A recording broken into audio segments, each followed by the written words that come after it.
ത്രിയേക ദൈവത്തിൻ്റെ തിരുനാമത്തിന് മഹത്വം ഉണ്ടാകട്ടെ.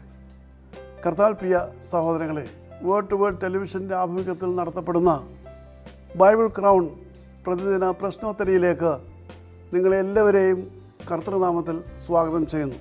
നമ്മുടെ ഇന്നലത്തെ ചോദ്യം, യോഹന്നാൻ സ്നാപകൻ്റെ മരണത്തെക്കുറിച്ച് അറിഞ്ഞപ്പോൾ കർത്താവ് എന്ത് ചെയ്തു? അതിൻ്റെ ഉത്തരം, അത് കേട്ടിട്ട് യേശു അവിടം വിട്ട് തനിയെ പടകിൽ കയറി വിജനമായ ഒരു സ്ഥലത്തേക്ക് മാറിപ്പോയി. ഇന്നലത്തെ വിജയി.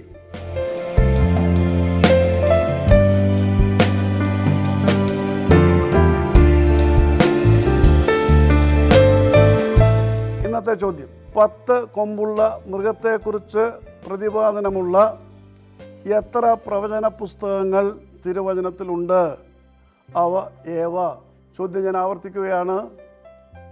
10 കൊമ്പുള്ള മൃഗത്തെക്കുറിച്ച് പ്രതിപാദനമുള്ള എത്ര പ്രവചന പുസ്തകങ്ങൾ തിരുവചനത്തിലുണ്ട്? അവ ഏവ? ഉത്തരം വേഗത്തിൽ അറിയിക്കുക, സമ്മാനങ്ങൾ നേടുക. ദൈവം നമ്മെ അനുഗ്രഹിക്കട്ടെ. താഴെ കൊടുത്തിരിക്കുന്ന വാട്സാപ്പ് നമ്പറിൽ നിങ്ങളുടെ ഉത്തരങ്ങൾ അയയ്ക്കുക.